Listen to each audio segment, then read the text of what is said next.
네, 최근에 그 정치권은요, 경제 이슈보다 어제 그 이재명 경기도지사의 이슈로, 이슈의 중심이 그쪽으로 좀 넘어가 있는 듯한 그런 느낌이 듭니다. 그렇지만 경제 이슈와 관련해서 앞으로 나오게 될 그 악화된 지표라든가 그 지표를 어떻게 해결할 수 있을 것인가에 대한 해법, 이런 것들이 좀 굉장히 중요하게 다뤄줘야 하는 것이 아닌가라는 그런 지적도 많이 나오고 있는 것 같습니다. 당초 저희가 섭외를 했던 것은요, 이 같은 경제 성장률이 떨어지고 고용 지표가 악화되는 상황에서 소득 주도 성장론, 앞으로 이것이 어떻게 될 것인가, 그런 여당의 입장을 듣기 위한 것이었습니다. 그래서 경제부총리 지내신 분이시죠, 김진표 의원에게 연락을 드렸고요.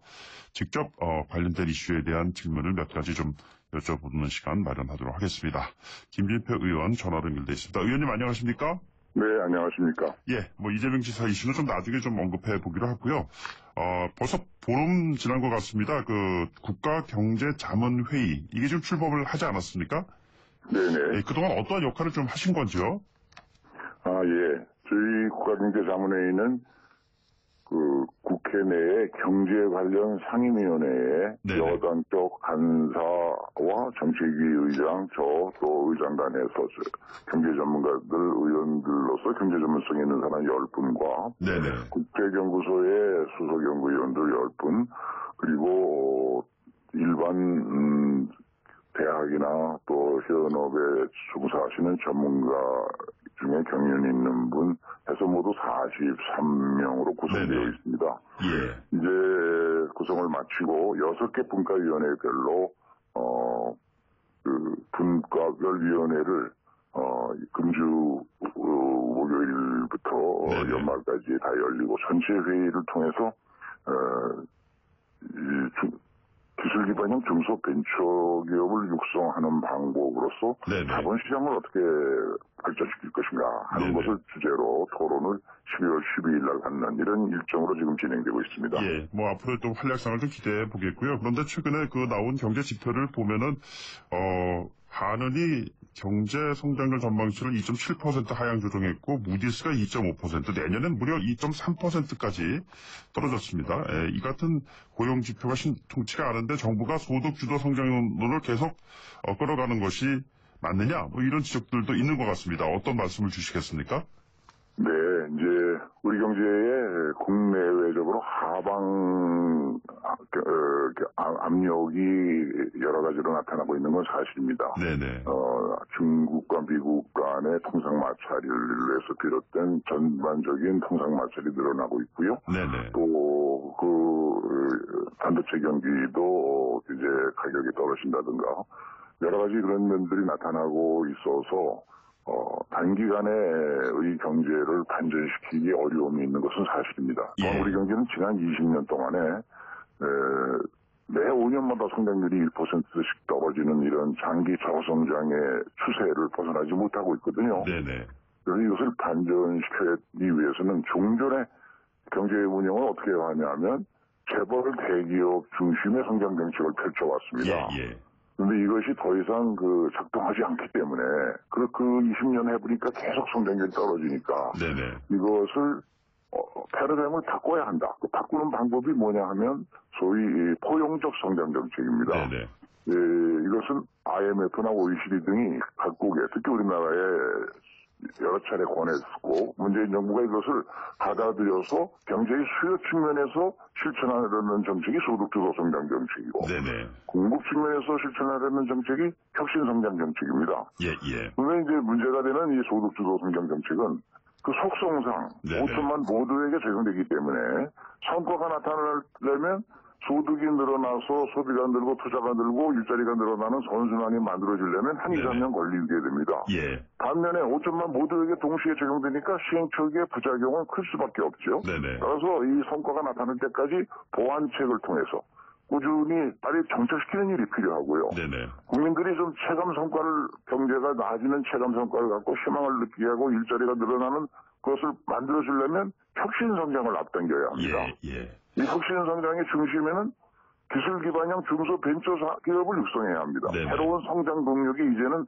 재벌 중심이 아니라 기술 기반형 중소 벤처 기업이 되어야 하고 네네. 그걸 만드는데 가장 지금 장애가 되고 있는 것이 금융이 지나치게 안정 위주로, 융자 위주로, 가계금융 위주로 되고 있어서 이것을 기업금융의 분야를 키우고 지원 방법도 융자해서 투자로 가게 하고 그러려면 은행 중심의 금융산업을 자본시장 중심으로 즉 증권회사라든가 자산운용회사의 좋은 인력과 자본이 더 배치될 수 있도록 이렇게 네네. 혁신하는 일이 가장 시급한 과제입니다. 위원님, 저희가 좀 시간이 많지가 않아가지고요. 좀 몇 가지 질문을 좀 빠르게 드려보겠습니다. 낙수 효과보다 분수 효과를 좀 기대했던 것이 제대로 좀 효과를 보지 못하고 있다는 지적 하에서 최저임금 인상 이슈는 여전히 지금도 거론되고 있는 문제점 가운데 하나다라고 생각하는 분들이 많은 것 같습니다. 내년에도 최저임금을 당초 정부가 예상했던 대로 올리실 건가요? 아니면 야당의 주장대로 최저임금 시행 전면 유보토록 하겠다. 이런 입장에 대해서 어떤 생각을 갖고 계시는지요? 야당도 지난 대선 과정에서 최저임금을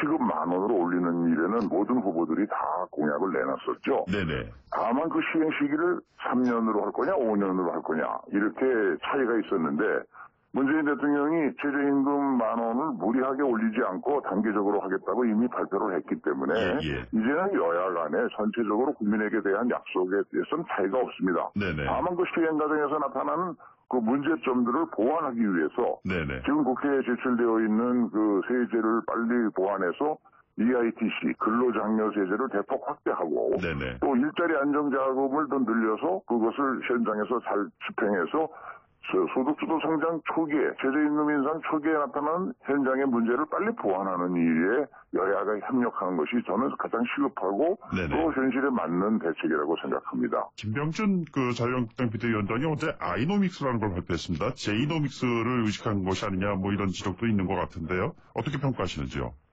제가 그 내용을 발표된 내용을 보니까요. 큰 틀에서 보면 포용적 혁신 성장 네네. 이와 방향을 같이 하고 있습니다. 예. 다만 그 실천 정책을 선택하는 데 있어서 강조점의 차이는 있더구만요. 그래서 네네. 이 문제야말로 여야정이 서로 합의한 문재인 대통령과 합의한 여야정 협의체를 통해서 경제정책의 방향에 관해서 충분히 서로 토론하고 소통하면은 네네. 많은 공감대를 만들 수 있고 그런 과정에서 적어도 경제와 민생 문제와 안보 문제에 대해서는 서로 그 정쟁의 대상으로 싸울 일이 아니라 국민들에게 자세히 설명하고 서로의 정책의 차이를 통해서 서로 소통해서 거기서 합의점을 만들어 실천하는 것이 성숙한 현진 정치의 모습이고 이것을 지금 보여주기를 국민들이 기대하고 있지 않나 생각합니다. 예, 그리고 그 탄력 근로자 관련해서는 그 문재인 대통령하고 여야 원내대표들이 만나서 합의를 이뤘는데요. 노동계 반발이 굉장히 심합니다. 이런 가운데서 박원순 시장은 탄력 근로제 확대 반대 시위에 참여를 또 하고 있습니다. 자, 이 같은 상황을 어떻게 앞으로 풀어나가야 한다고 보시는지요? 우리 경제가 국민들이 걱정하는 수준으로 매우 어렵죠. 그런데 이 경제가 이렇게 어려워진 데에는 많은 전문가들의 시각이 지난 20년간 고속 성장과 민주주의를 세계에서 가장 빠르게 성취하는 과정에서 네네. 재벌이라고 하는 기득권 계층과 함께 노조도 상당히 잘못된 기득권을 가지고 있다. 예. 그래서 특히 탄력 근로제 같은 것은 엔지니어링 업종이라든가 컨설팅 같은 업종에 종사하는 중소기업에서 3개월 내에 탄력 근로제는 실제로 적용하기가 어렵습니다. 네네. 그래서 선진국들도 업종별로 6개월에서 1년 탄력적으로 운영하고 있는데 이건 모든 것이 서로 불신에서 비롯되거든요. 예. 그래서 여야정이 잘 협의하고 그리고 이 불신을 서로 돌고 충분히 대화하고 소통하기 위하여 만들어놓은 노사경정 협의체를 통해서 네네. 이 문제는 충분히 저는 설득할 수 있다고 생각하고 네네. 노동계에서도 지나치게 현실에 맞지 않는 그런 기득권을 고집하는 것은 저는 옳지 않다고 생각합니다. 박원순 시장이 시위에 참여하는 것이 적절했다고 보시나요, 그럼? 글쎄 저는 그 소리는 처음 들었는데 무슨 뜻에서 참여했는지 알아봐야 되겠군요. 네네. 이게 탄력 근로자라는 것이 워낙 그 근로의 질 또는 임금과 관련된 이슈인데 이 같은 그 의견 통일이 여당 내에서조차도 잘 이루어지지 않는 것이 아닌가라는 지적이 있습니다. 이 탄력 근로제에 대해서 노동계가 걱정하는 것은 우리 대기업들이 좀 전에 보면 여러 가지 규정을 악용해서 결국은 근로시간을 또 연장하는 수단으로 잘못 쓰일 것이다라는 의심과 걱정 예. 때문이거든요. 네네. 그거를 막을 수 있는 장치를 네. 서로 머리를 맞대고 의논하면 되는 일이지. 그러나 대부분의 글로벌 스탠다드가 탄력 근로제는 6개월에서 1년 정도 그 운영 기간을 가지고 있거든요. 네네. 그런 점에서 저는 노동계가 이 부분은 지나치게 걱정하지 말고 서로 대화하고 협력해서 양보해야 한다고 생각합니다. 알겠습니다. 이재명 경기도지사 질문 좀 드리겠습니다. 어제 그 기자회견도 많은 분들이 지켜보셨습니다. 과거 그 전대에서 의원께서 언급하셨던 대통령과 당의 부담이 되니까 이재명 지사가 결단을 했어야 한다. 뭐 이런 그 얘기도 있으셨고요. 어떤 생각 어제 하셨는지요? 기본적으로 제 생각은 이미 전당대회 때 말씀을 드렸고요. 네네. 그런데 지금 이제 이재명 지사가 그걸 선택하지 않았고요. 지금 경찰의 수사 단계가 끝났는데 검찰의 판단, 법원의 판단이 남아있지 않습니까? 네네. 그런데 저는 이 문제가 결코 당의 분열 요인이 되어서는 안 된다고 생각합니다. 예. 그래서 이것은 이제 수사기관의 결과가 확정되고 법원의 판결이 확정될 때까지 네네. 이 문제에 대해서 당의 그 지도부에다가 맡겨놓고 네네. 개개인이 어떤 생각을 하고 할 수는 있겠지만 지금 그보다 더 중요한 현안이 너무 많지 않습니까? 예. 예산안을 어떻게 처리할 건지, 경제를 어떻게 살릴 것인지 이것이 저는 더 중요하다고 생각합니다. 이재명 지사가 탈당을 해야 된다고 보시나요? 안 한다면은 출당 조치를 해야 된다고 보시나요? 당이 지금 수사의 첫 단계에서 어떤 결정을 하는 것은 적절치 않고요. 네네.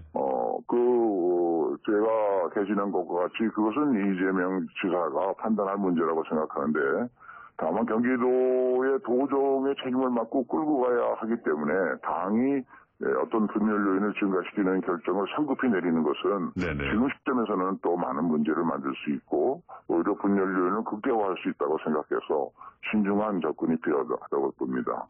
그런데 의원께서는 탈당을 권유하셨었지 않습니까? 그때 생각도 여전하신가요? 그것은 이제 전당대회 전에 네네. 그런 것은 서영교 의원이 좋은 선례가 있었던 것처럼 네네. 이재명 지사에게 권했던 것이죠. 그러나 예. 이재명 지사가 그걸 선택하지 않았으니까 그 이야기는 자꾸 해봐야 의미가 없겠죠. 이해찬 대표에 대한 그 야당 공격이 관련해서 좀 만만치 않은 것 같습니다. 약점 잡혀 있는 것이 아니냐라는 지적도 나오고 있는 것 같고요.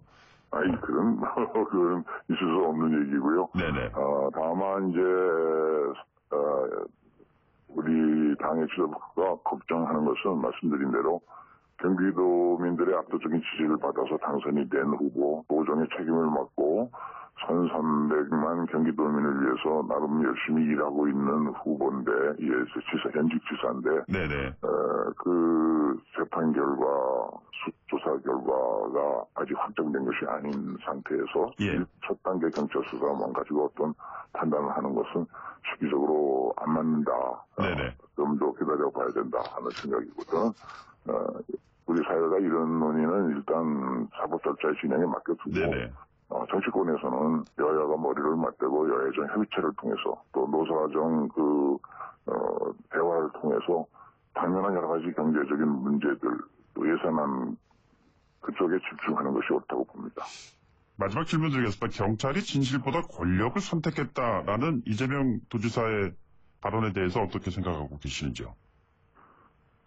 글쎄요. 그것은 본인이 그렇게 느꼈다는 얘기인가 본데 중요한 것은 국민들이 어떻게 느끼냐가 중요하겠죠. 알겠습니다. 오늘 말씀 여기까지 듣죠. 고맙습니다. 네, 감사합니다. 지금까지 더불어민주당의 국제경제자문위원회를 의장을 맡고 있는 김진표 의장이었습니다. 1부 마치고 2부에 돌아오죠.